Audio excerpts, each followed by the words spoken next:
It's a cold grey rain-slicked morning in Xi'an, and the city's ancient walls are disappearing into the mist.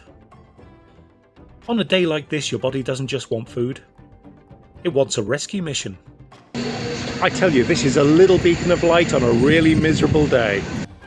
We've sought shelter at Three Sisters Dumplings, an upscale but surprisingly affordable sanctuary, where the steam from the kitchen is the only thing warmer than welcome.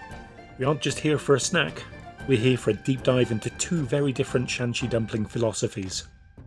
First up, the atmospheric cure, Sour Soup Dumplings. These are filled with a delicate mix of shrimp, chive and egg. A lighter, more refined filling that acts as a perfect canvas for the suantang broth. It's a dark brooding brew of aged vinegar, toasted sesame seeds and dried shrimp, topped with a generous slick of that signature Xi'an chili oil. The vinegar is sharp and lip-puckering. In Xi'an, you don't need umbrellas, you just need hot and sour soup.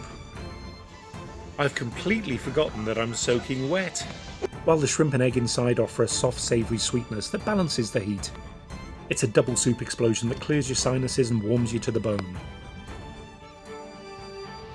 Then we pivot to the old Shaanxi classic, oil splash dumplings. These feature the Susan filling, a traditional Xi'an vegetarian mix of 3 fresh ingredients, including tofu, vermicelli and greens. But the oil splash, yotsu, is where the soul lives.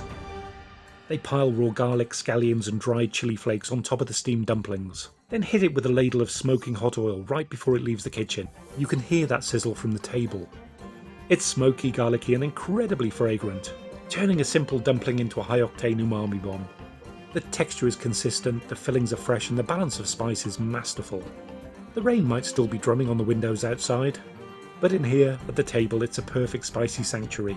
It's the best hug you'll ever get for the price of a coffee. Xi'an, you've done it again.